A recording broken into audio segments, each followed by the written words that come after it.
10 Psychiatric Diagnoses of Horror Villains and Their Victims. Welcome to List Reverse, the home of top 10 videos on the most fascinating topics across the globe. Whether you're into mysterious phenomena, fascinating facts, pop culture countdowns, or anything in between, we've got a list for you. Join us as we dive deep into the most intriguing and entertaining top 10s you won't want to miss.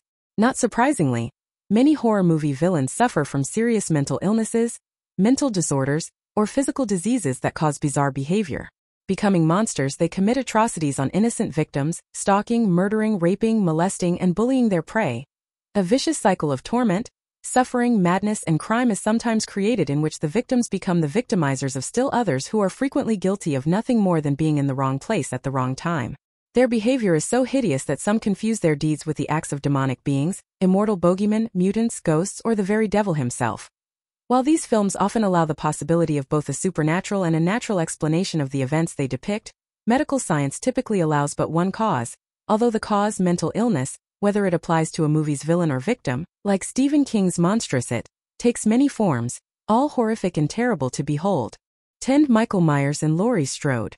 From a psychiatric perspective, the portrayal of mentally disturbed characters in horror films, as in other cinematic genres, is often wildly inaccurate. Nevertheless, Rutgers University students in Professor Anthony Tobia's REDRUM course watch horror movies, including Psycho 1960, Halloween 1978, and A Nightmare on Elm Street 1984. Tobia instructs them to avoid taking the movies at face value, and to, instead, focus on an abstract and symbolic understanding of the plot summary or aspects of character analysis, germane to discussions of a full spectrum of mental illnesses. The class determined that, as a result of having killed his sister Judith, Michael Myers Halloween suffers from conversion disorder, the sudden onset of the experience of blindness, paralysis, or other symptoms, which is manifest in his inability to speak after murdering his sister, and from voyeurism and autism after his escape from a mental hospital. Myers returns home, seeking to kill his other sister Laurie Strode, whose surname differs from that of Michael and Judith because, following their parents' murders, Laurie was put up for adoption. His stalking of her and his attempts to kill her cause Laurie to suffer from stress, but her therapist informs her in Halloween 2, 1981, that she suffers from the same illness as her brother. However, if Tobia's students are correct in their diagnosis of Michael, it is unclear what the therapist meant, since Laurie is not shown as suffering from conversion disorder, voyeurism, or autism. Perhaps the therapist was referring to the diagnosis of Sam Loomis, Michael's psychiatrist, who identified him as pure evil, although such a diagnosis is not, of course, strictly speaking, in any volume of the profession's Bible, the Diagnostic and Statistical Manual, DSM. 9 Hannibal Lecter and Clarice Starling. Although Dr. Glenn O. Gabbard's observations concerning Hannibal Lecter are based on Thomas Harris's novels, Gabbard's views are pertinent to the film's adaptation too, since the movie franchise featuring Lecter and FBI agent Clarice Starling is founded on Harris's books. Gabbard finds the psychology behind Hannibal, 1999, rather self-contradictory and the author's view of psychiatry ambivalent, wondering whether sophisticated readers are likely to accept Harris's portrayal of a hardcore psychopath with enduring and loving attachments to internal objects, but it is clear from his review of the novel that Gabbard views Lecter as a character who is intended to represent a psychopath. For Kaylor Jones, an upper division student in the psychology and counseling program at Grand Canyon University, the DSM's account of antisocial personality disorder (SPD), in some context, also known as psychopathy and sociopathy, fits Lecter.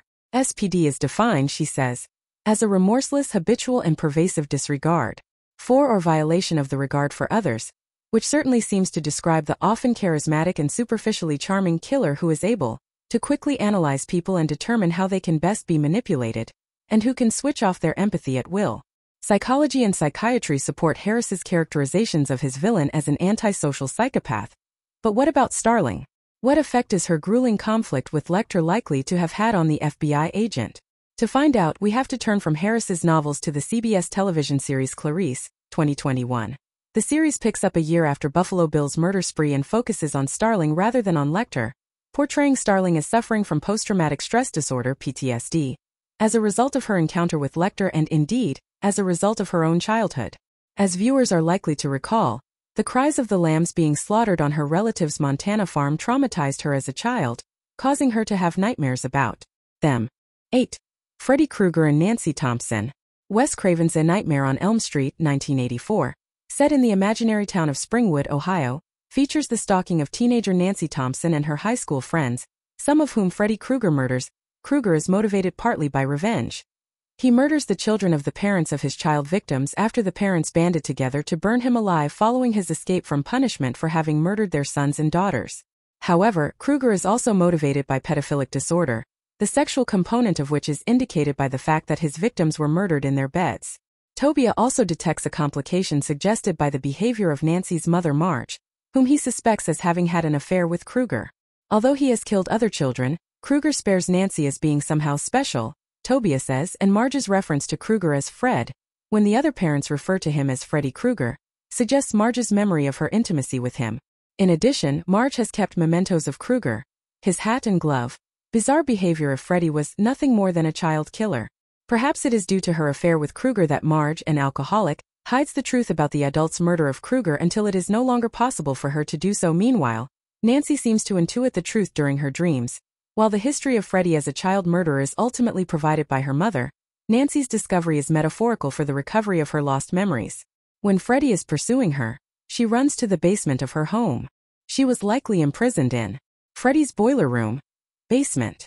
Nancy's own psychological condition is based on nightmare disorder, ND, Dr. Tobia says, a syndrome defined through repeated awakenings with recollection of terrifying dreams, usually involving threats to survival such as Nancy's repeated dreams of being hunted by a child murderer.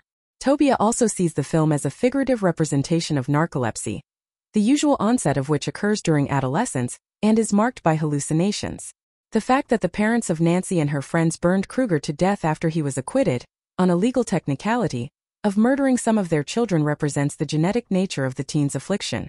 However, he concludes that nightmare is about more than a dysomnia.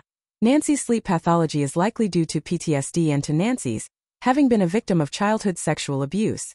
7. Leatherface and Sally Hardesty. According to the 2003 remake of Tobe Hooper's 1974 classic, The Texas Chainsaw Massacre, the villain Leatherface suffers from neurodegeneration. Although the movie is vague concerning the specific type of neurodegenerative disease from which Leatherface suffers, possibly because the meaning of the term is itself hard to pin down, even among medical experts, it is possible that, as a result of his affliction, he could also suffer from neoplasm, edema, hemorrhage, and trauma of the nervous system. If Leatherface's diagnosis, made when he was 12 years old, is correct, his is an unusual case, since older people are at a greater risk than younger folk. Leatherface's physical condition was likely exacerbated by the bullying behavior of his peers during his childhood years. As explained in the 2003 remake and the 2006 prequel to the franchise's original film, The Texas Chainsaw Massacre. The beginning, Leatherface was born disfigured, and he had a skin disease. Because of his strange appearance, he was relentlessly bullied and mocked. He wasn't very bright, but he was highly conscious of the fact that he was being treated so poorly. He was ashamed of the way he looked, so he began wearing a small leather mask to hide his face. This habit continued into adulthood, and eventually, the mask practically became a part of him. The crimes of Leatherface and his family had terrible effects on their victims, including final girl Sally Hardesty, who alone managed to survive the villain's rampage in the Texas Chainsaw Massacre. Following her escape in the back of a truck at the conclusion of the franchise's original film, Hardesty becomes unhinged, ranting and raving about her experiences. Before becoming catatonic, her ultimate fate is uncertain. Due to the loose continuity between the plot elements of the franchise's films, Hardesty either died in 1977 Leatherface, The Texas Chainsaw Massacre 3 1990, survived as a hospital patient, Texas Chainsaw Massacre, The Next Generation 1994, or spent decades in an insane asylum, Texas Chainsaw Massacre 2003 remake. However, catatonia itself is a well-understood neuropsychiatric syndrome detectable by abnormalities related to motor behaviors including being immobile, not speaking, or having unusual movements out of context to the environment, the more severe forms of which, known as malignant catatonias, are marked by such abnormalities in autonomic functions as fever, diaphoresis, tachycardia, and hypertension. The classic form of the syndrome is recognizable by mutism, posturing, and stupor, but often, less dramatic features are misidentified. 6. Regan MacNeil and Father Karras. In writing The Exorcist, novelist and screenwriter William Peter Blatty took pains to ensure that Regan MacNeil's alleged demonic possession is assessed from the viewpoint of medical experts before the priests who come to her aid are permitted to perform the rite of exorcism.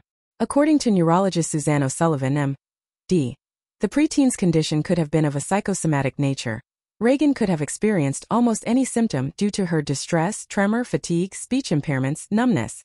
Anything. On the other hand, Blatty also suggested that Regan's condition might actually have been caused by demonic possession. Her fragile mental state might have opened the door, so to speak, to possession. An entity cannot invade a living organism unless that organism or person's personality is shattered, he said.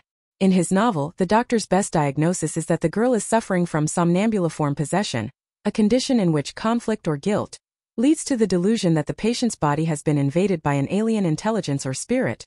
In Regan's case, a malevolent spirit that seeks her destruction. A doctor finally recommends that Regan's mother Chris contact a priest. The movie, which closely parallels the novel, also shows medical science's attempts to explain Regan's condition. After witnessing seemingly impossible physical actions on the girl's part, Chris asks the doctor who examined her daughter how Regan could accomplish such feats. Pathological states can induce abnormal strength, the physician explains, as well as accelerated motor performance. He and his colleagues suspect that something is wrong with Regan's temporal lobe. However, a battery of sophisticated tests uncovers nothing amiss. Enter Father Lancaster Marin and Father Damien Karras. Although the former is more experienced in exorcism, he dies before the evil spirit can be cast out, and it is up to the younger priest to deliver the girl. At the cost of his own life, Father Karras succeeds, accepting the demon's offer to leave Regan in order to take possession of him. Karras then jumps out of the girl's bedroom window and falls to his death. The movie hints at a conflict that the novel more explicitly indicates. Karras is a victim, too, of his own perceived neglect of his severely ill mother, who dies alone. Preying on Karras's grief regarding his mother's death, for which Karras blames himself, the demon tormented the priest during the exorcism. To escape his suffering might have been a secondary reason for the priest's acceptance of the demon's challenge that he trade places with Regan. 5. Anneliese Michel and Fathers Arnold Renz and Ernst Alt. After Adolf Hitler and Lucifer took up residence in her, Anneliese Michel began to do things she'd never done before. She licked her urine off the floor. She went into trances. She soiled herself. Her hands swelled to gargantuan size. She saw devilish faces leering at her from the walls. She feared churches. She refused to enter a chapel at a shrine, saying the ground of the holy site burned her feet. She spoke in a deep voice. A stench emanated from her. 18 months later, in 1967, after being subjected to 67 exorcism rites, Michel died of malnutrition in Klingenberg, Germany. She was 23 years old. A movie, The Exorcism of Emily Rose, 2005, based on Michel's horrific experiences, brought her story to public attention around the world. The exorcists, Fathers Arnold Renz and Ernst Alt, left behind a record of many of the rites, some of which lasted 4 hours. On the tapes, Michel can be heard growling, barking, and naming the names of some of the demons the priests believed tormented H. Cain, Nero, Judas, Lucifer, Hitler. Michel had stopped taking the medication prescribed for the epilepsy from which she had been diagnosed as suffering, and her parents entrusted their daughter's fate to the priests. Becoming malnourished, she died of starvation after Michel's death. The exorcists were tried. Both Father Renz, 67, and Father Alt, 40, were convicted of negligent homicide and received suspended prison sentences. They were ordered to pay for the cost of the proceedings. The court concluded that Michel's condition, at the time of her death, she weighed only 70 pounds, should have indicated her need of medical attention. Medical and psychiatric witnesses testified that epilepsy and Michel's parents' strict religious upbringing were to blame for the victim's ordeal. 4. Jack Torrance and Wendy Torrance. Was Jack Torrance a paranoid schizophrenic? In both the Stephen King 1997 novel The Shining and its 1980 movie adaptation by Stanley Kubrick, Torrance, the caretaker of the Overlook Hotel, is isolated, creative, delusional, and suffers from hallucinations, believing himself to be the target of malign influences, including demons and ghosts, and begins to experience hallucinations with all 5 of his senses.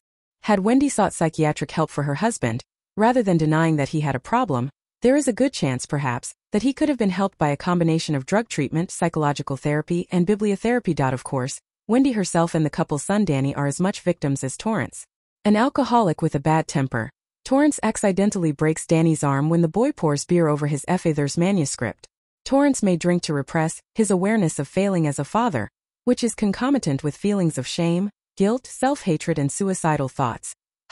Ving learned from his own father to use alcohol and violence to cope with the vicissitudes of life. The results of the trauma that Danny experiences in The Shining are explored in Dr. Sleep, King's 2013 sequel to the earlier book. Dan New York, in a sense, has become his father. The son is now an alcoholic and a drifter. After a one-night stand, he steals the last money his lover has, despite his awareness that she might need it to feed her child. His life epitomizes emptiness and instability. He moves from city to city, lives day by day, has no stable place of living. He has no attachment, no relation to others. In short, as a result of his experiences, both at the Overlook Hotel and since, Danny suffers from PTSD. 3. Norman Bates and Marion Crane. Norman Bates, the serial killer in Psycho, Alfred Hitchcock's classic film adaptation of Robert Bloch's 1959 novel of the same title, suffers from dissociative identity disorder and a comorbid disorder of voyeurism. His story is familiar to most fans of horror fiction and cinema. After his mother's death, Bates began dressing in her clothing and impersonating her, in effect in his own mind becoming her, as he assumed her personality. His mother, wanting his full attention, disapproved of any attempt on Bates's part to form a romantic relationship with any woman. When he befriended Marion Crane, who'd rented a room in the motel that he managed, after having absconded with her employer's money, Mother appeared, stabbing Crane to death as she took a shower. Later, Mother killed the private detective who came to Bates' motel and house, in search of Crane. But Crane and the detective were not the only victims. According to an article in the Harvard Political Review, the depiction of mentally ill characters as prone to violence does a disservice both to the mentally ill themselves and to the public alike, stigmatizing the former while misinforming and frightening the latter, a view with which Dr. Jean Barrison, a professor of psychiatry at Harvard Medical School, agrees.